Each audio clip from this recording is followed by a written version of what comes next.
Good morning/afternoon. This is Chris Bernard from the Monday Morning Marketing Webcast. I hope you're doing absolutely stupendous.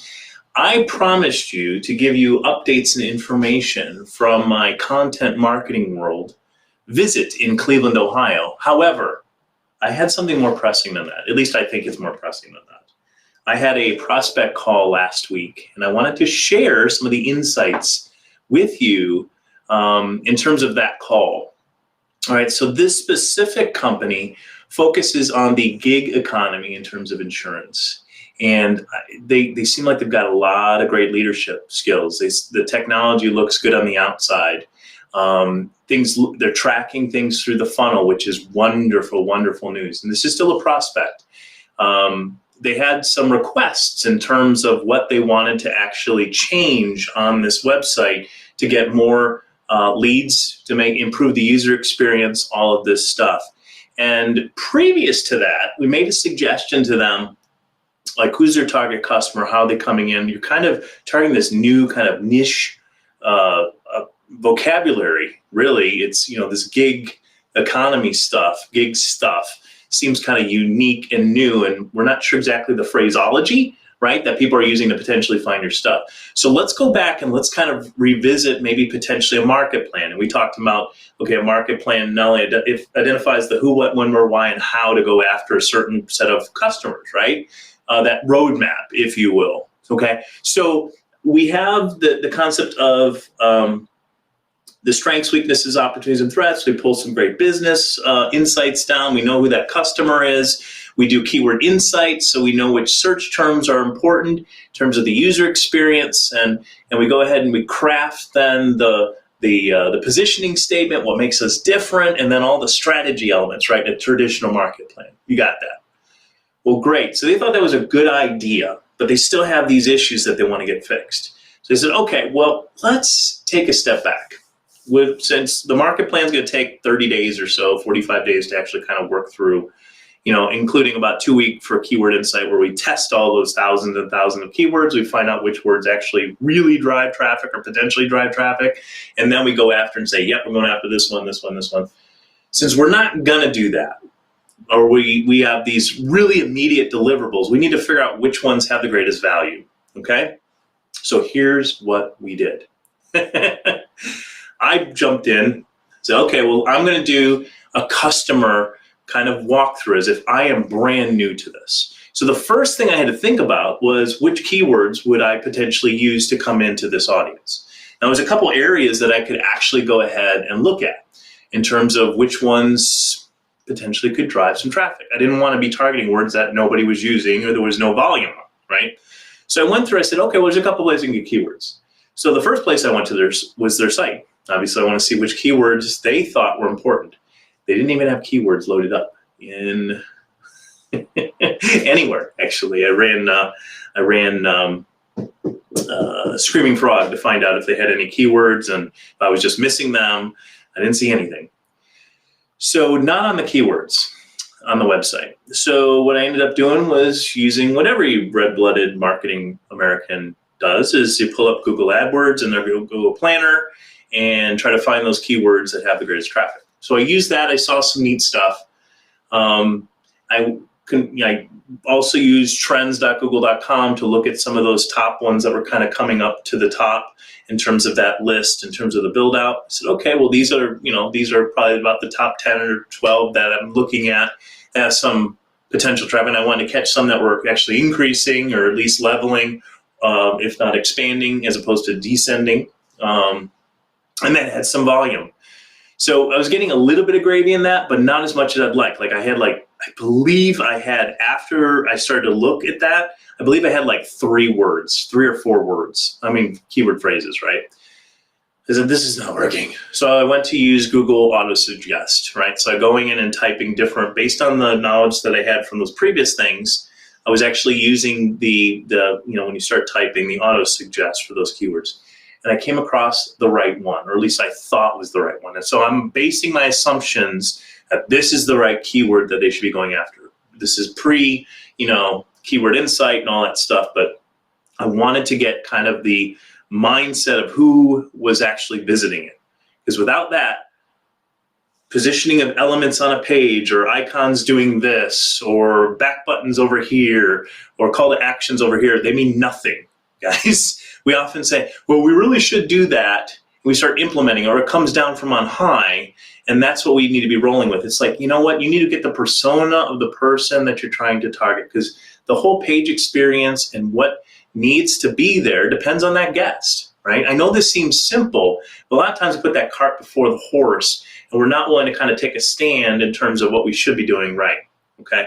So now that I've got the right mindset, I started to look at some of those other search queries, and I said, okay, well, if we're going to go down that path, how can we best manage that customer coming in the funnel? So now I've got the mindset, I did this search query, that's my assumption, right? I came in on this page, I've looked at some of those search results, and I know I'm getting a feel as to what Google is saying is important in terms of the guests, right? Because I'm looking at the actual search results page for that specific key term, and Google's obviously sharing those top results with me that are kind of important.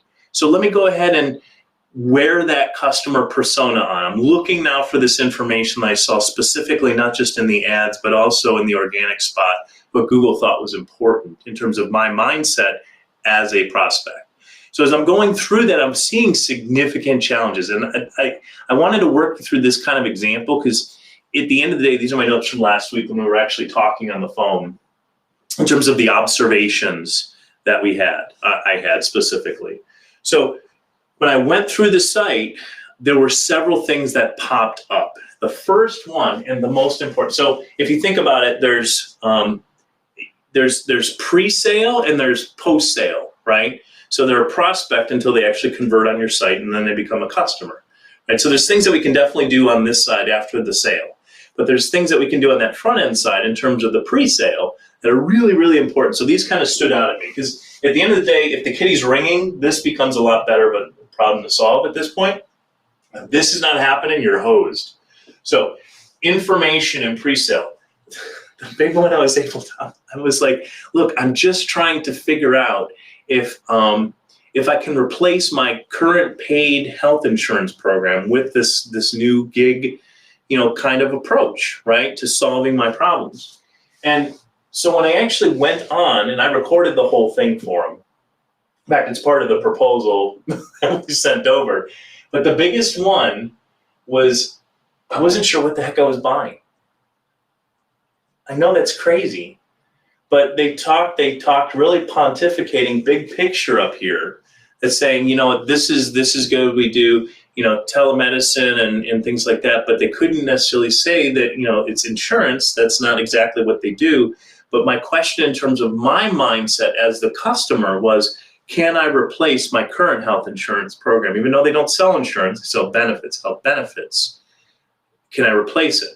If you do teledoc and I get my prescriptions, is that really all I need? That was the question of which I was doing. So every time I kind of had that was the mindset coming into this, I was not able to determine based on the information that they had, it was either way too top line or it got down to this is not insurance, technical verbiage that didn't mean anything. So we weren't able to actually answer the question what I was actually buying. The second thing I ended up seeing was in terms of videos.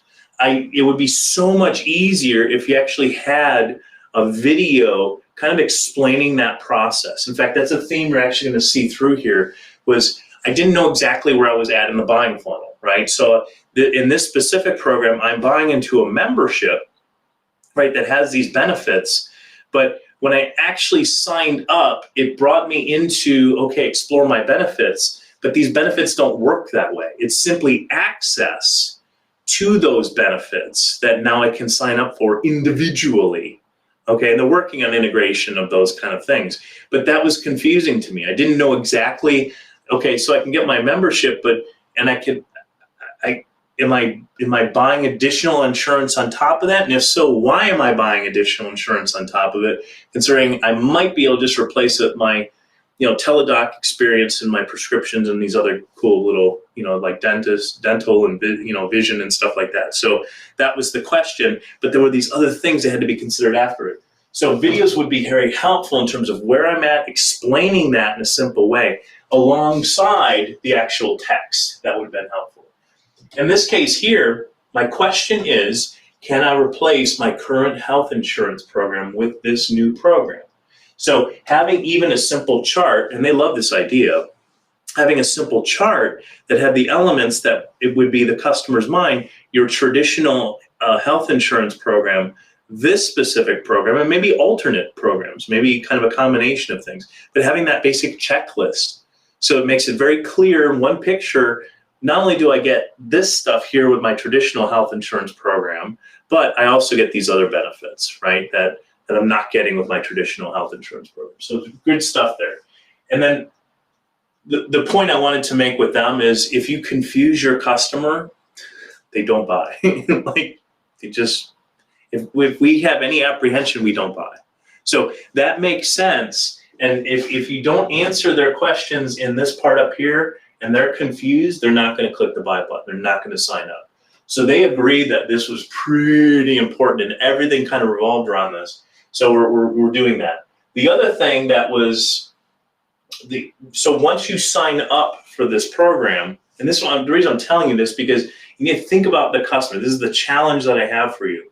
Identifying which keywords and then thinking about the customer experience in that profile kind of environment so that you're able to kind of walk through. And I even recorded my sentence. So I'm thinking this, I'm looking for this, I can't find this. You know, I didn't like how this was here. I liked how this was here. You know, I kind of recorded those as I was going through it. It's really a great exercise if you guys haven't tried it. And you could use like Zoom or even like Logitech or any of those to figure that out. So once I finally signed up for the membership, okay, they were giving me this additional click, right, where I can go find out my benefits. And I can access my profile, but this other stuff I couldn't, when I actually went to click it, it wasn't available because I hadn't set up the accounts, like for the teledoc and stuff like that. So it was very frustrating from a user. It's like, don't show me that page, right? Knowing full darn well that I really can't access anything. So again, it goes back to where am I at in this process? Where am I at in this process? A lot of times we just keep adding stuff in our businesses and we forget how that customer came into the funnel and ended up actually converting, and we can, you know, help them with that. So instead of having that additional click, let them know, check your email. You're going to have to set up your account.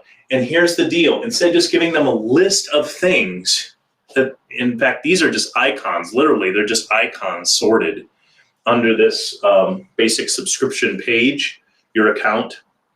Like, yeah, I guess you can know what some of that stuff is. So much better to have the one page with my subscriptions and then assume they're going to get these additional things, right? So assume almost as a check 1, 2, 3, 4, 5, 6, 7, those kind of things. So if I've got the membership and potentially the next step for me is to, you know, set up my accounts for this and this, but then right below it is number 2, sign up for insurance, for traditional insurance or dentist or vision or those kind of things. So that it's basically almost like a checklist, right? You're expecting them to keep moving down through the funnel, okay? And that way, not only is it easier for the customer, right, to set up their account, but it's also a benefit to the organization because the assumptions are these other value adds are important. It allows them to increase that customer value, right? So that kind of makes some sense. But do that right on in the email. And then basically assume additional savings, so or services. So again, as we were just talking about, one is our basic membership, but then there's these other things 2, 3, 4, and you got some descriptions in there. So they're not just clicking freaking icons to figure out, okay, is this something that's important to me? I'm actually setting that up to explain what's going on and give them a reason to buy. So I thought that was an incredibly helpful scenario. The big takeaway is, again, you know, I gave you a couple tools on the front end. Identify those right keywords, that right keyword preferably. Look at Google's results and say, okay, well, the mind of the consumer, these are the questions based on the description and maybe even some of those results pages, what Google's answering with that question, right? Because that page has answers on it. So understand what the mindset of that guest is, right? The most important things, and then wear that marketing persona, put on that hat, put on that jacket, put on those glasses, and walk into the customer experience and record it and explain as you're going through this stuff what that person will be likely to be trying to get and accomplish through that site, through that specific web page and that experience. It is really, really an eye-opening experience. I challenge each and every one of you to do it for your experience. So I hope that helps. I will continue with the content for the content marketing world stuff. There were a lot of great sessions. I think I have 11 that I have, and I've got notes for other ones. So we've got a lot of great content, but this came about late last week. It was incredibly important. It was a very helpful exercise for the client, in this case, the prospect. It'll be very helpful when they become a client to make sure that the business launches, the stuff that we're launching right now has the greatest value, and it'll accomplish much in terms of the long run because we've gone through that exercise with that consumer-focused mindset. So I hope that helps. We will see you next week for the Monday Morning Marketing Webcast. I am your host, Chris Bernard. Have a wonderful, stupendous, efficient, profitable week.